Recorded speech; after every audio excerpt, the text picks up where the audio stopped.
राष्ट्रवादी काँग्रेस शरद पवार गटाचे आमदार जितेंद्र आव्हाड यांच्या गाडीवरती आज हल्ला झालेला आहे। दक्षिण मुंबईमधून ठाण्याला जात असताना त्यांच्या कारची तोडफोड करण्यात आली आहे। संभाजीराजे छत्रपतींच्या स्वराज्य संघटनेच्या कार्यकर्त्यांनी हे कृत्य केले।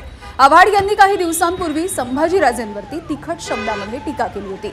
विशाळगडावरती झालेल्या हिंसाचाराला संभाजीराजे जबाबदार आहेत। ते छत्रपतींसारखे वागले नाहीत, ते शाहू महाराजांचे पुत्र आहेत का याबद्दल मला शंका आहे, असं आव्हाडांनी म्हटलं होतं। या सगळ्यामुळे संभाजीराजे यांचे समर्थक संतापले। आम्ही आव्हाडांना धडा शिकवू असं या कार्यकर्त्यांनी आधीच सांगितलेलं होतं आणि त्यामुळे आव्हाडांच्या घरी सुरक्षा देखील वाढवण्यात आली होती। दरम्यान आव्हाडांवरील या हल्ल्यामुळे त्यांचे समर्थक आता आक्रमक झालेले आहेत आणि ठाण्यामधल्या विवियाना मॉलच्या बाहेर त्यांनी रास्ता रोको करण्याचा सुद्धा प्रयत्न केलेला आहे।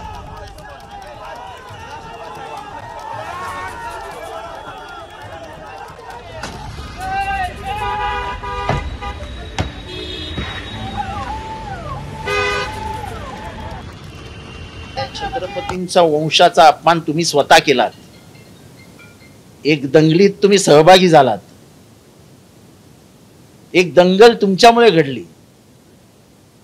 लोकांची घरदारं लुटली गेली, ती तुमच्यामुळे घडली। हे तुम्हाला समजत नाहीये? जे दंगल करणारे, जे हल्ला करणारे होते, ते काय बोलले तुम्हाला या सगळ्या दरम्यान? तुम्ही ईस्टर्न फ्रीवे चढत होता। एक तर पहिली गोष्ट म्हणजे माझी गाडी असते 80 ते 100च्या स्पीडमध्ये आणि मी होतो वाचत।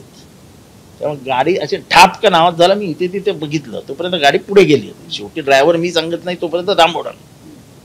मी जेव्हा त्याला थांबव सांगितलं तोपर्यंत मागणं ते पळून गेलं। एबीपी माझा, उघडा डोळे बघा नीट।